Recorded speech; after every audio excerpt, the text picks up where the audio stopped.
신약 성경 중에는 바울이 쓴 서신들이 많습니다. 그래서 바울 서신의 거의 대부분은 그 처음 서두 인사말에 빠지지 않고 등장하는 단어가 있는데 은혜와 평강이란 단어입니다.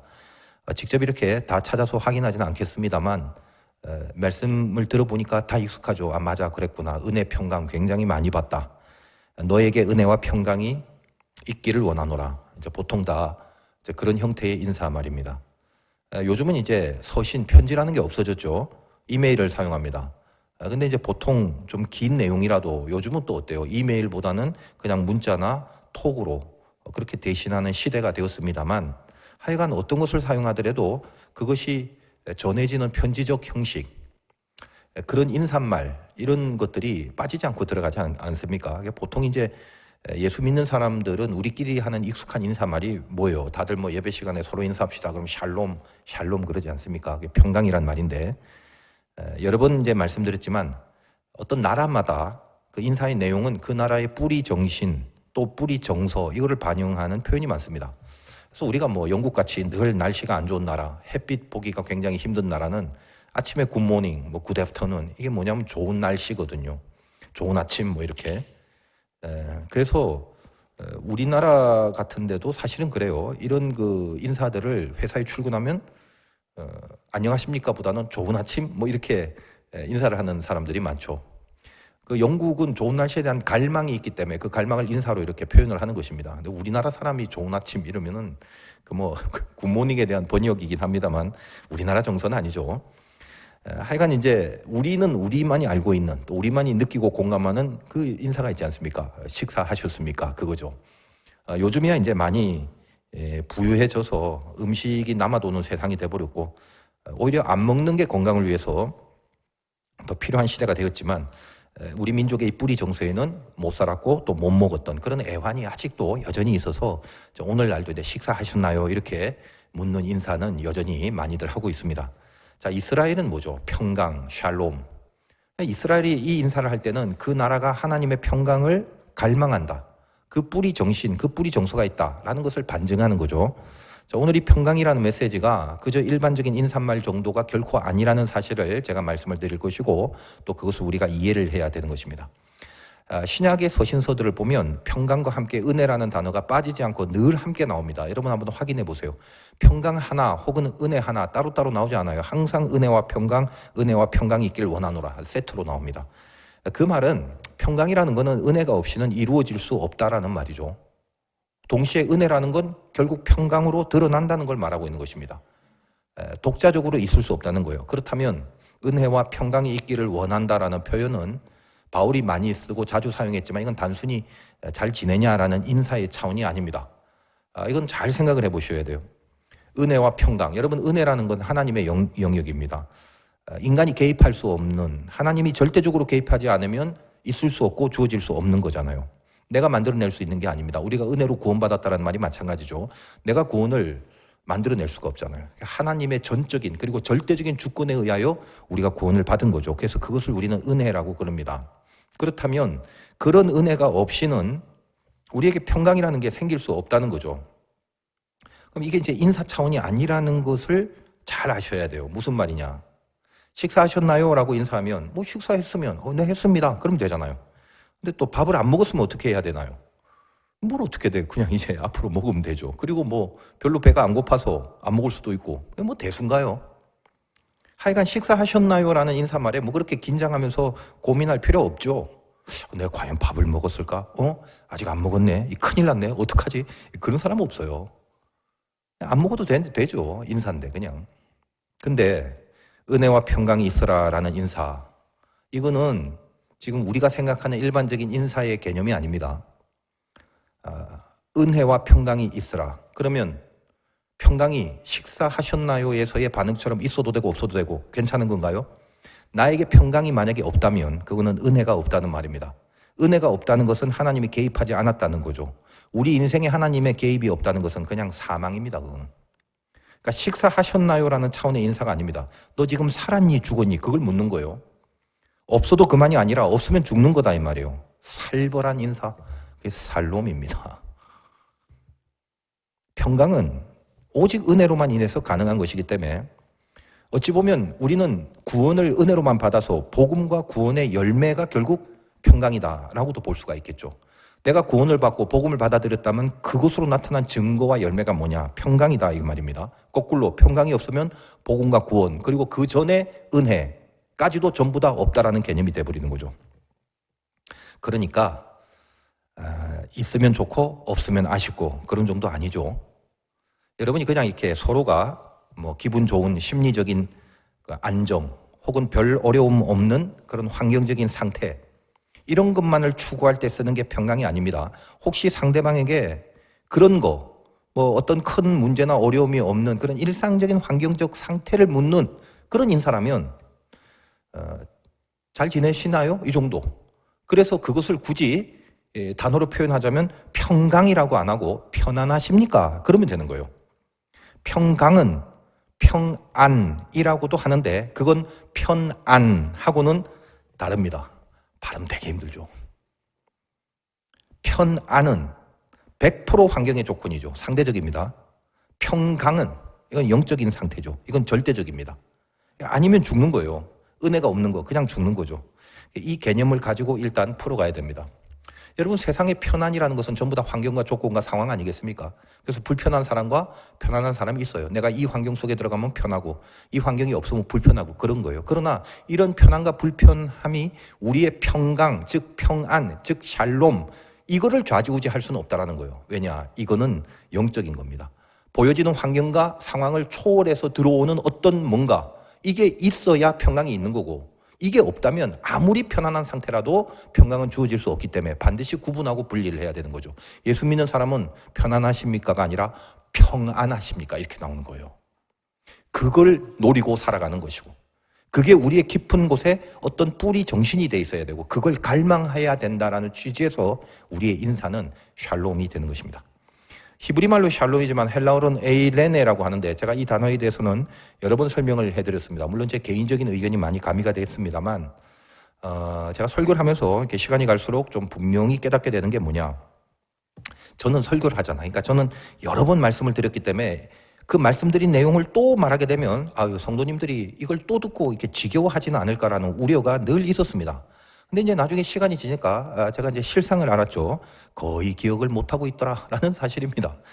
그래서 이거 필요할 때마다 내가 말씀을 드린 내용이라도 또 언급을 하는 게 맞구나. 그래야만 되는구나. 이걸 깨달았다는 것입니다. 그래서 다시 한번 말씀드립니다. 오늘은 평강이 중요한 거 아니겠습니까? 예수님이 제자들 사이에 들어와서 평강이 있을지니라 그렇게 얘기를 했으니까 핵심만 좀 봅니다. 샬롬이라는 히브리어는 네 글자의 알파벳으로 되어 있다고 말씀드렸죠. 샤, 라메드, 보멤 네 글자인데 히브리 말은 알파벳 자체가 어떤 기본적인 뜻을 갖고 있습니다. 샤는 제거하다, 라메드는 지팡이처럼 생겨서 권이라는 뜻이고 보는 연결한다는 뜻입니다. 못이라는 뜻이에요. 맴은 혼동이라는 뜻인데 물이라는 뜻입니다. 그래서 샬롬을 종합적으로 이렇게 언어만 보고 분석을 해보고 종합하여 뜻을 좀 연결을 한다면 혼동의 권위를 연결하는 그러니까 혼동이 연결된 권위 이걸 제거한다 이런 의미가 되는 거예요. 여러분 그 연못에 물이 이렇게 있는데 거기다 돌멩이를 하나 던지면 돌멩이가 퐁 하고 빠진 그 부분부터 물결이 이렇게 연결돼서 파동처럼 번져나가죠. 죄라는 게 그런 겁니다. 우리가 원죄로부터 시작해서 그 원죄로부터 연결된 우리는 이미 죄인으로서 시작하기 때문에 그 죄로부터 계속 연결된 죄성들이 우리 안에 나타나는 거죠. 죄가 죄를 부르면서 계속적으로 연결된 혼동이 일어납니다. 여러분도 경험해 보셨지만 은혜가 더하면 그 다음 은혜로의 증폭 또 그 다음 은혜로의 증폭 이게 훨씬 쉽고 빠르고 세지죠. 죄도 마찬가지. 한 번 죄를 지으면 두 번째 죄가 쉬워져요. 그걸 짓고 나면 세 번째가 더 쉬워지고 더 빨라집니다. 이게 계속적으로 연결된 파동처럼 흘러가게 돼 있단 말이에요. 연계라는 게 그래요. 연계의 원리가.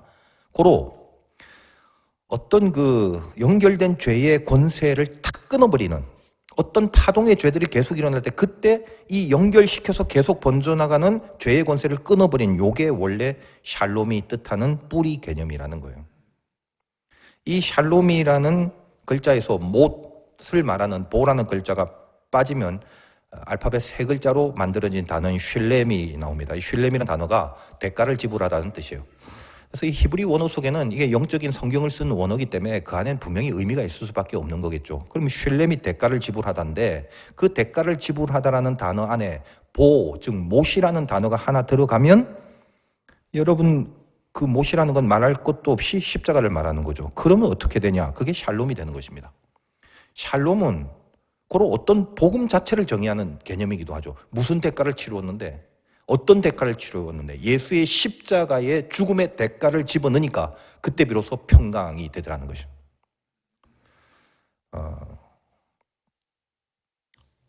나중에 결국 말씀드리겠습니다만 평강이라는 건 결국 하나님이 우리와 함께하는 그 상태가 이제 평강인데 결국 우리에게 복음이라는 것은 그 상태를 만들어주기 위하여 예수 그리스도의 십자가의 사건을 통해 그 못 때문에 그 죽음의 대가를 지불하고 우리가 하나님과 함께하는 삶을 그 평강의 상태를 만들어 놓으신다. 그런 개념이 되는 거죠. 그래서 우리가 샬롬이라고 인사하는 것은 예수님의 죽으신 십자가 그 샬롬을 이루기 위한 그 십자가 죽음의 대가를 말하는 그게 샬롬입니다. 그리고 그것이 그래서 은혜죠. 은혜. 이사야 9장 6절에 보면 이는 한 아기가 우리에게 낳고 한 아들을 우리에게 주신 바 되었는데 그의 어깨에는 정사를 메었고 그의 이름은 기묘자라 모사라 전능하신 하나님이라 영존하신 아버지라 평강의 왕이라 할 것이다. 그래서 예수님을 평강의 왕이다라고 표현한 이유가 바로 여기에 있는 것입니다. 여러 번 말씀드린 개념이죠. 히브리어 샬롬. 이것이 헬라어로 가면 에이레네라고 합니다. 이것도 이제 말씀을 드렸습니다만 에이레네라는 말은 결합하다, 연결하다라는 에이로 여기서 나온 겁니다. 그러니까 결합해서 하나가 된다. 이게 평강이란 말이에요. 참 의외롭죠. 우리가 국산말로 흔히 쓰는 말과 이 성경적 언어의 단어들은 사실 그 뿌리의 정신들이 우리하고 상당히 많이 다릅니다. 그래서 이 부분을 알아야 성경에서 나오는 개념이 우리에게 정확해지는 거거든요. 어떻게 평강이라는 게 결합하여 하나가 된다는 뜻의 평강이냐? 문제 없고 사고 없고 큰일 없고 이래야 평강 아니냐? 마음이 행복하고 기쁘고. 아니요. 결합해서 하나가 돼야 되는 거예요. 그게 평강이란 말이에요. 그럼 당연히 무엇과 결합이 된다는 것입니까? 우리는 하나님과 결합이 돼야 되는데 예수 그리스도로 인하여만 우리가 하나님과 연결될 수 있죠. 그래서 예수 그리스도로 인하여 하나님과 연결하여 하나가 되는 상태를 에이레네, 이걸 평강이라고 한다라는 말이에요. 전 TV를 안 봐서 이제 잘 모릅니다만 우리나라에 그 아이돌 뭐 이런 가수들이 많잖아요. 그룹이. 그 멤버 중에 뭐 에이린인가 뭐 이런 가수가 있더라고요. 그 에이린이 저는 모릅니다만 그게 사실 에이린 이게 평강이란 뜻이에요. 뭐 그 가수가 그 뜻을 알고 지은 닉네임인지 그건 제가 잘 모르겠습니다만 그렇게 우리 주변에 이만큼 이 평강이란 단어를 귀하게 여기고 높은 가치로 취급을 하죠. 그러나 실제로 이 평강이라는 게 그냥 마음 좋은 상태, 안정된 상태만을 말하는 게 아니다라는 걸 우리는 이 말씀을 통해서 다시 한번 또 짚고 넘어가야 될 필요가 있는 것입니다. 자, 오늘 부활하신 주님이 제자들에게 나타나서 바로 이 샬롬, 에이레네 이렇게 하십니다. 여러분 이제껏 이제 설교를 들으셨으면 이 인사가 주님 부활하시고 오랜만에 나타나서 야, 잘 지냈냐? 밥들은 먹었냐? 이 정도 차원의 인사가 아니라는 감을 잡으셔야 됩니다. 자, 오늘 이제 본문을 보겠습니다. 19절.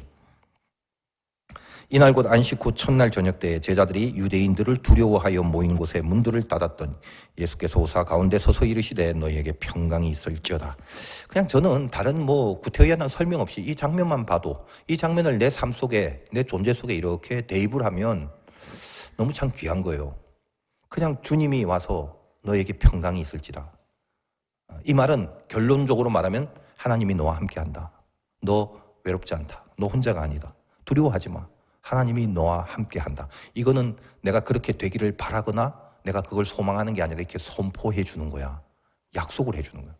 걱정하지 마. 하나님이 함께한다. 그게 평강이 있을지다. 이런 표현이다 이 말이에요. 그래서 저는 그냥 이 구절만 봐도 제 마음엔 은혜가 됩니다. 안식 후 첫날 벌어진 일이죠. 오늘날 주일이죠. 그러니까 우리가 좀 한번 이 본문 그대로 적용을 시켜보자고요. 오늘 우리 주일입니다. 우리가 여기 있습니다. 근데 제자들처럼 뭐 다 그러진 않겠지만 한번 상정을 해보자 이 말이에요. 이 본문과 같이 두려워서 문을 잠그고 있습니다. 부활하신 주님이 뚫고 들어오십니다. 이게 물리적 방법으로 어떻게 들어왔는지는 자세히 모르나 예수님의 영체라는 건 우리하고는 다르죠. 이 3차원에 살아가는 이미 그런 어떤 육신의 몸이 아니라 온전체가 됐는데 어떤 식으로든지 간에 시간과 공간을 초월하신 분이. 그래서 닫아놨지만 뚫고 들어오십니다. 뚫고 들어오셔서 우리 가운데 서서 너에게 평강이 있을지어다 이렇게 얘기를 합니다. 우리가 이렇게 모여 있는데 제자들에 의하여 우리를 빗대어 얘기한다면 지금 어떤 동일시하고 한번 생각해 보자는 거예요. 이렇게 모여 있는데 두렵습니다. 하나님을 지금 믿고 있는데, 그리고 예배를 지금 드리려고 모여 있는데 두려워서 마음의 문을 이렇게 닫고 있습니다. 문을 닫는다는 말은 숨었다. 오늘 표현해 보면 지금 숨고 있는 거죠. 분명히 믿습니다. 믿고 있고 예배를 드립니다. 자꾸 두렵습니다. 믿음으로 살아낼 수 있을까라는 생각이 들어요. 한가에는 하나님이 도와주실까? 우리가 3년 동안 따라다닌 주님은 과연 우리의 이 어려움을 아실까? 예수를 믿고 산다는 건 세상살이에 있어서 과연 믿음이 승산이 있는 조건이 될 수 있을까? 여러 가지들. 이게 기도한다고 될 문제인가? 하나님 앞에 의지한다고 해서 풀려질 일이던가? 기타 등등. 그런 많은 두려움. 더군다나 지금 예수님이 안 보이는 입장에서 이런 두려움 속에 있는 거죠. 믿고 있습니다. 예배를 드리고 있는데 말입니다. 그래서 문을 닫고 숨어 있죠. 오늘 말씀 제목은 평강의 열쇠로 두려움의 문을 열다라고 했습니다. 여러분 어때요? 뭐 두려우신가요? 안 두려운데요? 그러면 참 뭐 좋습니다만 인간이 안 두려울 수가 있겠습니까? 두려움엔 두 가지 종류가 있습니다. 대상이 있는 두려움입니다. 그걸 공포라고 합니다. 그리고 대상이 없는 두려움이 있어요. 그걸 불안이라고 합니다. 어떤 게 더 두려운가요? 대상이 있는 두려움은 그 대상이 있기 때문에 대상을 제거해버리면 되죠. 물론 제거하기가 벅찬 어떤 대상일지라도 아주 재밌게 말하면 100대 맞아도 한 대쯤은 때릴 수 있잖아요. 왜냐하면 대상을 아니까. 그러니까 공포라는 건 대상이 있는 두려움이기 때문에 한시적이고 제한적인 두려움입니다. 그 대상이 뭐 어떤 이유든지 간에 없어지거나 그 자리를 피하거나 사라져버리면 되죠. 근데 불안은 대상이 없어요. 대상이 없다는 건 방법이 없다는 겁니다. 한시적이지 않아요. 지속합니다. 자기도 모릅니다. 왜 그런지도 몰라요. 뭐라 이유는 되지만 사실 그거보다 더 밑바닥에 있는 두려움이죠. 이 두려움이 커질 때 멘탈이 닫혀지게 됩니다. 참 이 시대에 살아가는 사람들 참 힘들죠. 그러면 과연 이 두려움, 불안으로 드러난 이 두려움은 어디서 오는가? 이거 간단해요. 믿음이 사라져버리면 바로 두려움이 오죠. 여러분 보통 우리가 어릴 때 뭐 어디 무서운 데 가면 친구한테 같이 가자야 옆에 있어달라 뭐 그러지 않습니까? 그럼 심리적으로 의지가 되기 때문에 그 친구가 뭐 딱히 무슨 능력이 없다 할지라도 그냥 옆에 있다는 이유만으로 많은 부분 심리적 의지가 됩니다. 뭐 그런 경험들 많잖아요. 그러니까 연약한 인간끼리라도 이렇게 같이 있으면 힘이 되는 거예요. 근데 하물며 우리는 원래 누군가요? 하나님이 내 옆에서 늘 나와 함께하는 상태, 그 존재. 원래 그게 인간 본연의 존재 양식이거든요. 우리는 애초에 어떤 식으로 존재했냐면 에덴 동산에서 하나님과 함께 하는 곳으로 존재하는 것입니다. 인간은 혼자가 아니에요. 하나님과 함께 하는 인간, 그게 참 인간이에요. 하나님의 형상대로 지음받아서 하나님과 함께 교류하고 하나님과 함께 지내는 게 우리 원래의 존재 양식이었다 이 말이에요. 두려움이 있을 이유가 없죠. 하물며 나보다 못한, 나보다 무능력한 그 어떤 인간과 같이 있어도 심리적으로 안심이 되는 그런 게 우리인데 어떻게 하나님과 함께 있는데 두려움이 있을 수 있습니까? 근데 두려움이 왜 생긴 거죠? 죄를 짓고 하나님을 떠나버리니까 두려움이 처음 찾아온 거죠. 두려움은 뭐냐? 죄의 결과입니다. 그래서 우리가 이 죄를 극복하는 게 믿음이라면 이 믿음과의 반대말 두려움이 되는 거예요. 믿음이 없으면 두려워지는 거죠. 창세기에 보면 오늘 본문의 상황과 유사하게 보여지는 사건이 있습니다. 원래부터 하나님과 함께하는 존재로서 두려울 수 없는, 두려워서는 안 된, 두려워지지도 않는 그것이 인간인데 왜 인간에게 두려움이 처음으로 찾아왔는가? 그 두려움을 고백한 존재가 바로 창세기 아담이고 오늘도 제자들이 지금 두려워하고 있지 않습니까? 유사한 상황을 먼저 우리가 창세기에서 한번 짚어보겠습니다. 아담이 죄를 짓고 하나님의 낯을 피해서 이제 나무 사이에 숨어버리죠. 오늘 본문식으로 하면 문을 이렇게 닫아둔. 오늘 제자들은 또 숨었죠. 하나님이 찾아가십니다. 오늘도 예수님이 제자들에게 찾아온 것과 같습니다. 아담아 어디 있냐 물으시죠. 뭐 숨바꼭질 하는 거 아닙니다. 어디 있는지 몰라서 물으시는 거 아니죠. 네 자리가 지금 어디 있냐 그 말입니다. 내 옆에 있어야 될 네가 왜 도망가서 지금 숨어 있냐, 왜 멀리 떨어져 있냐 그 말이죠. 아담이 뭐라고 했나요? 벗었으므로 두려워하여 숨었답니다. 옷을 벗었으므로 두려워하여 숨었다. 옷을 벗은 게 두려운 게 아니죠. 뭐 이제껏 입고 산 적이 없는데 그게 새삼스럽게 옷 벗은 게 두려울 리가 있겠습니까? 옷의 문제가 아니에요. 인간이 죄를 짓고 나서 제일 처음 죄 때문에 제일 처음 고백한 게 바로 이 두려움이란 사실에 주의를 하셔야 돼요. 실은 뭐죠? 하나님을 떠나서 하나님의 곁을 떠났기 때문에 두려운 겁니다. 우리가 여기서 이 아담의 처세를 통해 조금만 더 묵상을 해봅시다. 그들은 이제 죄를 짓고 무화과 나무 잎으로 치마를 해서 입었어요. 왜 그렇게 했죠?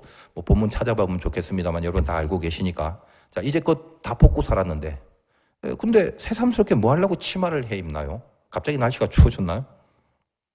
성경은 뭐라고 말하냐면 그들의 눈이 밝아져서 자기들이 벗은 줄 알고 치마를 해 입었다 이렇게 얘기를 합니다. 그러면 눈이 밝아진 건데 이건 어떤 거냐면 사탄이 인간을 유혹할 때 했던 말이다 이 말이에요. 눈이 밝아진다는 표현은 선악과를 먹으면 너희 눈이 밝아진다라고 했습니다. 그래서 밝아진다는 게 어떤 말입니까? 사단의 말. 밝아져서 하나님과 같이 되어 선악을 알게 된다. 여기가 중요한 거예요. 눈이 밝아진다는 건 우리가 보통 얘기하듯이 건강해서 시력이 좋아진다는 말이 아니라 사단이 말하는 이 창세기의 눈이 밝아진다는 표현은 하나님과 같아진다는 거예요. 무슨 말이에요? 내가 선이라면 선이에요. 내가 악이라고 하면 그건 악이죠. 내가 이거 옳다라고 하는데 주변의 모든 사람이 틀렸다 해도 나는 옳은 것입니다. 인간이 틀렸다고 해도 내가 옳다라고 말할 정도뿐만 아니라 신이 하나님이 틀렸다라고 해도 내가 옳으면 옳다라는 생각과 마음을 가지게 돼요. 그래서 내가 옳다라고 하는데 인간이 뭐라고 하면 이거 인간까지 내가 니네들 뭐라고 해도 상관없어. 하나님이 그래도 상관없어. 나는 무조건 옳을 거야 라는 근성이 인간에겐 있다 없다? 있다. 이게 죄인이다. 그래서 여러분 사람들이 참 공통점이 많아요. 뭐라 웃으면서 얘기하다가 이 사람이 말한 걸 저 사람이 반대를 하면 벌써 얼굴이 불그락식락해지죠. 자동 반사요, 자동 반사. 그러니까 가타부타를 따지지도 않아요. 과연 내가 옳은지 틀린지를 한번 심각하게 성찰해 보겠다라는 마음부터 생기지가 않고 내 말에 반대를 해. 왜?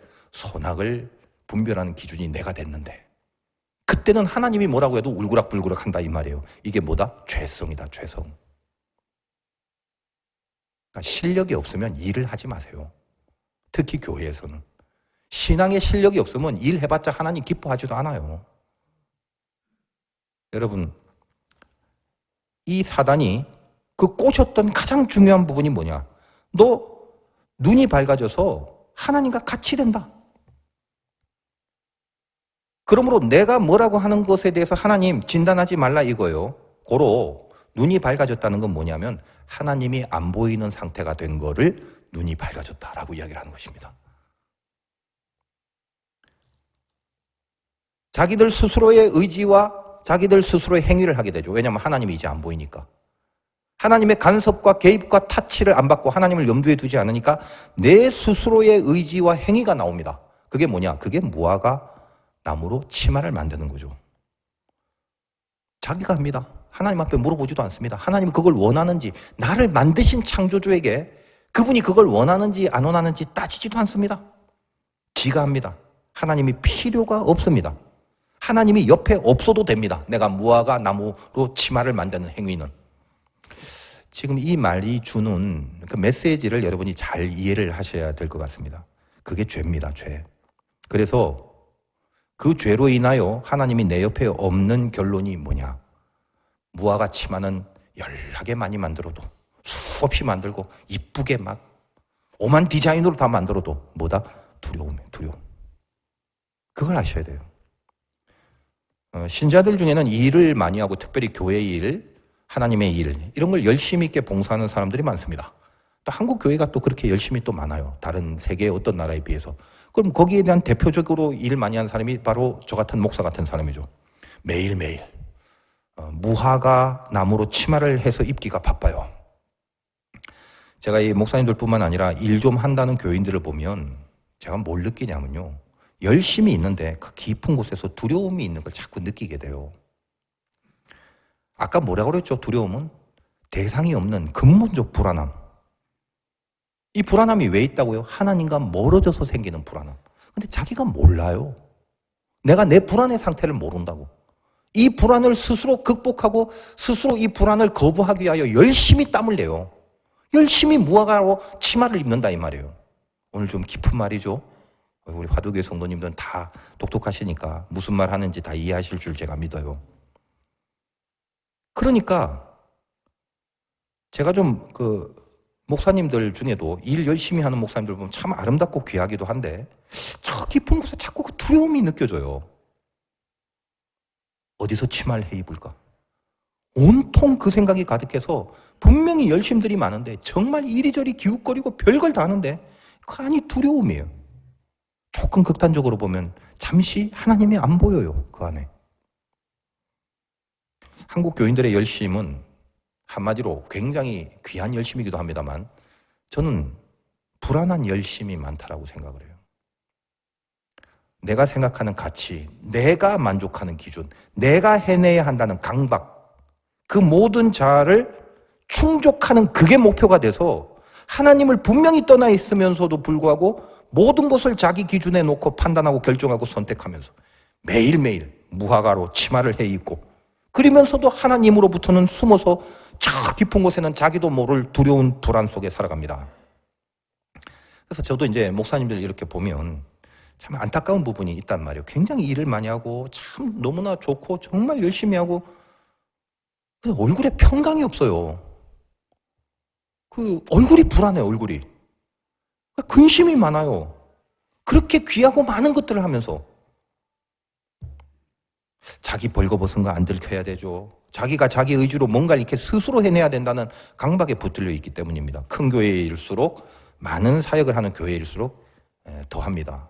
물론 다 그런 건 아니에요. 제가 요 포인트와 메시지를 주기 위해서 그냥 일반적인 걸 얘기할 뿐입니다. 참 이상해졌어요. 언제부턴가 예수 믿는 사람들도 자기의 안심을 자기 행위의 결과로만 느끼려고 그래요. 뭐에 안심할 거냐? 예수를 믿고 있으면서도 불구하고 우리의 안심의 기준은 뻔한데도 자기 행위의 결과를 보고 안심을 하려고 한다 이 말이죠. 그건 세상 사람들이 하는 안심이거든. 내가 지금 하나님 옆에 있는 것에 대한 안심, 이걸 추구하지 않습니다. 여러분, 신자는 기도를 안 하면 불안해해야 되고 죄를 지으면 불안해해야 되는데 하나님과 멀어져서 세상의 풍조를 따라가는 내 모습을 보면 불안해해야 되고 내 안에 예수가 아니라 왠지 자아가 강하게 자꾸 세게 들어서 있는 걸 느끼면 그럴수록 불안해해야 되는데 그래야 되는데 그런 거룩한 불안이 없어요. 내가 바라는 것. 그걸 결론적으로 이루어야만 안심합니다. 오늘 무화과 치마 열심히 만든 이 핏이 잘 나와야 되는데 색깔은 좀 어제보다 오늘은 고급져야 되는데 내가 정해놓은 내가 원하는 그 매장에서 구입해야 되는데 할인 가격으로 사야 되는데 남들이 보면 막 부러워하고 좋아라 해야 되는데 등등 그렇게 자기가 정한 어떤 것에 되지 않으면 불안해한단 말이에요. 이미 하나님과는 멀리 떨어져 있는 것인데 이 멀어진 곳으로 불안해하지 않습니다. 그러나 결국 뭐죠? 자기만 모를 뿐이죠. 하나님과 멀어져 버렸기 때문에 저 깊은 곳에는 이 하나님이 없다는 것에 대한 두려움과 불안 속에 자기도 모르게 계속 침식돼 살아가고 있는 거거든요. 근데 그걸 몰라요, 자기가. 우리가 스스로, 내 스스로 여기는 안심이라는 건 진짜 안심이 아니에요. 잠깐 자기 만족이 있었을 때 반짝하는 잠깐의 감정일 뿐이죠. 이내 지나갑니다. 자기 스스로의 자기 안심은 구원의 조건이 아니죠. 자기 안심으로 구원을 이루진 않습니다. 아담에게 하나님이 가죽옷을 입히십니다. 뭐죠? 네가 하는 거 아니야. 그 무화과 나무로 만든 거는 좀 무슨 재래시장에서 산 싼 거고 가죽은 명품이기 때문에 사랑하는 자녀에게 명품 옷을 준다는 개념이 아니죠. 네가 네 의지로 해 입은 옷은 네 죄를 가릴 수가 없어. 그래서 하나님이 친히 짐승을 죽여서 피를 흘려야만 되는 가죽옷, 당연히 예수 그리스도를 상징하는 거죠. 그것을 하나님이 친히 입히십니다. 그 친히 입히신 그걸 뭐라고 하냐면 은혜 그리고 평강이라고 하는 거예요. 사실은 평강살벌합니다. 거기 피가 없이는 평강이 없어요. 하나님이 친히 인간의 죄를 가려주신 거죠. 여러분 보세요. 죄를 심판해야 될 분이 하나님인데 그 심판해야 될 분이 그 죄를 가려주시고 죄인에서 의인으로 이렇게 바꿔주시는 겁니다. 그게 복음이고 그게 사랑이잖아요. 그래서 성경은 뭐라고 합니까? 사랑 안에 두려움이 없고 온전한 사랑이 두려움을 내어 쫓는다라고 하는 겁니다. 심판을 하시는 자의 눈에 죄가 안 보여야지 판결을 받죠. 자기들끼리 내 죄를 내가 가린다고 해서 하나님 못 보는 게 아니잖아요. 뒷단에는 가린다고 하지만 하나님은 다 보시기 때문에 이 심판을, 의의 심판을 받으려면 하나님 눈에 안 보여야 되죠. 그래서 하나님이 스스로 안 보려고 작정하셔서 저들의 죄를 스스로 가려주시는 거죠.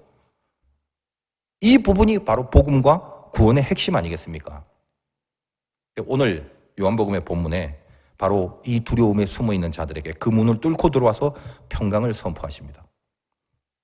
저들에게 왜 두려움이 있나요? 하나님이 옆에 없는 것 같거든.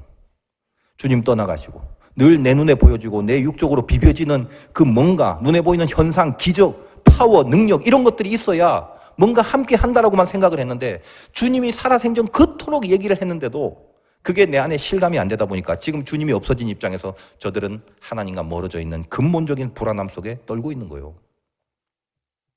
그런데 그들에게 문을 뚫고 들어와 평강을 선포하십니다. 어때요? 단순한 인사가 아니죠? 이게 바로 저들에게 가죽옷을 입히는 장면이에요. 인류가 죄로 인해서 근본적인 두려움에 불안해하고 있지 않습니까? 여러분 세상 사람 보면 참 불쌍하지 않아요? 저는 이렇게 가끔 뉴스 이런 거 보면 나 불쌍해 죽겠어. 예수 안 믿는 사람들은. 저 어떻게 살지 저거? 돈이 많고 가진 게 많은 사람일수록 불쌍해 보여. 몰라요. 그들은 나를 불쌍하게 여기게 보겠지만. 그 근본적인 불안함, 이걸 해결하지 못해서 때론 이걸 방탕으로, 유흥으로, 중독으로 그러다 안 되면 목숨을 끊는 자살로 정신이 미쳐 돌아가고 참 가련하고 불쌍한 인생들 아닙니까? 며칠 전에 포르투갈에서 기적적으로 우리가 승리를 하는 바람에 한 젊은 여자애가 그게 왜 인간관계가 그렇게 되는지 모르겠는데 너무 기뻐서 술을 이렇게 먹고 차를 운전해갖고 남 서 있는 주차한 차를 뒤에서 받아갖고 다 깨져버렸어요. 이게 어떤 논리의 흐름인가요? 미친 거죠. 정신병원에만 가야 미친 게 아니라 멘탈 자체가 정상적이지 않습니다. 세상 사람들이 그렇게 돼버려요. 왜 그럴까? 어떻게 해결을 해야 되는지 몰라. 이 불안을. 참 가련하고 불쌍합니다. 하나님이 평강의 열쇠를 가지고 우리들의 그 두려운 문을 뚫고 들어와 주셨습니다. 그리고 오늘 말씀에 보면은 손과 옆구리를 보이시니 무슨 말이에요? 찔린 못자국을 보이시고 평강, 샬롬의 대가를 치르신 그 사랑을 보이시며 우리 안에 들어와 주셨다는 것입니다. 잘 지내지? 잘 지냈으면 좋겠다가 아니라 너희 인생 속에 하나님이 함께 하도록 내가 너희를 위해 죽었다라는 걸 얘기하는 거예요. 선포죠. 너희는 두려워할 존재가 아니다. 불안해할 존재가 아니다. 이 어려운 상황 속에서도 하나님은 지금 네 옆에 함께 하신다.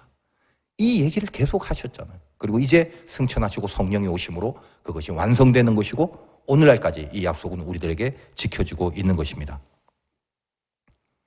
그리고 제자들에게 사명을 주시죠. 21절. 예수께서 또 이르시되 너희에게 평강이 있을지어다. 아버지께서 나를 보내신 것 같이 나도 너희를 보낸다. 사실 이 얘기는 이미 예수님께서 그 17장에서 자신의 기도를 할 때 다 얘기된 내용들 아니겠습니까? 주님을 통해서 우리의 두려움이 사라지고 불안이 없어지고 우리가 죄의 해결함을 얻었잖아요. 그것처럼 우리도 세상에 나가서 바로 그 은혜와 그 평강의 통로가 되어줄 것을 요구하는 장면입니다. 우리가 예수님의 평강을 받아냈기 때문에 우리는 어떻게 되냐면 기분이 좋아지고 심정적으로 환경적으로 안정이 되는 게 아니라 그리스도의 보혈이 들어와서 주님이 내 안에 거하게 된 거죠. 샬롬. 예수님의 죽으심으로 그 평강, 샬롬을 받았기 때문에 우리는 뭐가 됐냐면 새로운 피조물이 됐죠. 그래서 새 사람으로 세상을 살아야 한다는 것을 하나님이 우리에게 요구하시고 말씀해 주십니다. 그게 22절입니다. 이 말씀을 하시고 그들을 향하사 숨을 내쉬며 이르시되 성령을 받으라. 이렇게 되는 거예요. 이 모습은 마치 하나님이 인간을 창조할 때 코에 생기를 불어넣어 주시는 장면입니다. 앞으로 성령이 오면서 하나님이 우리 안에 거하시는 샬롬이 완성된다라고 계속 주님이 약속을 하셨잖아요. 그리고 이제 우리는 이 성령의 함께 하심, 하나님의 함께 하심, 이 평강을 통해서 그리스도의 십자가의 보혈로 말미암아 우리에게 이루어진 이 평강의 운명적 존재가 저 창세기에서 하나님이 우리를 만들었을 때 그 창조와 동일한 개념으로 죄인에서 의롭게 새로 창조된다라는 얘기를 하십니다. 그래서 지금 이런 숨을 내쉬며 성령을 받으라라는 말씀을 우리들에게 하시는 거죠. 그래서 그렇게 새로 됐으면 너희는 이젠 하나님과 멀어져 있는 타락한 죄인 아니다. 다시 하나님과 함께 할 수 있는 운명으로 새 창조를 했다. 고로 예수님이 이 땅에서 하신 그 죄사함의 사역, 하나님과 함께 거하게 만드는 그 죄를 해결하는 사역을 우리로 하여금 하게 하시고 우리가 예수를 전하고 복음을 전함으로 세상이 죄를 끊어버리고 다시 하나님과 함께하는 평강의 도구가 우리로 하여금 그 평강의 도구가 될 것을 명하시는 부분이 23절입니다. 너희가 누구의 죄든지 사하면 사하여 줄 것이고 누구의 죄든지 그대로 두면 그대로 있으리라 하시니라. 이건 마치 우리에게 어떤 신적 죄사함의 권세가 있다는 말이 아니라 예수님이 그러할 수 있는 것이 그 은혜를 우리가 받았기 때문에 우리가 그 예수를 전하면서 그럴 수 있는 통로를 우리가 마련하고 그 통로와 도구가 되라라는 그런 얘기를 지금 하는 거거든요. 자, 여러분 오늘 말씀 가운데 여러분 어떻습니까? 이 제자들과 우리가 뭐 다르진 않죠. 똑같은 인간인데 두려움이 있나요? 왜 없겠습니까? 근데 잘 생각하시기 바라요. 이게 대상이 있는 두려움인가요? 그거는 시간이 해결해주고 조건이 바뀌면 됩니다. 근데 막연한 불안감이 있습니까? 자기 생각에는 난 이 문제 때문에 막 불안하고 저 문제 때문에 두렵고 이렇게 분석을 할 겁니다만 아니에요. 하나님과 멀어져 버린 두려움이다 이 말이에요. 여러분 이 자리에 모여 있지만 영적인 문을 닫고 숨어 있는 두려움이 있죠. 나는 지금 하나님과 멀어져 있는 것 때문에 두려운데 이것 때문에 불안한 건데 이 이유를 까먹어버리거나 잊어버리거나 이 부분에 대한 감각이 없어져 버려요. 그러니까 도대체 이 불안함을 해결하기 위하여 어떤 해결책을 찾을까를 하나님과 멀어져 있는 상태에서만 구하려고 하니까 무화과 나무로 치마를 만드는 일에만 골몰하고 있는 거죠.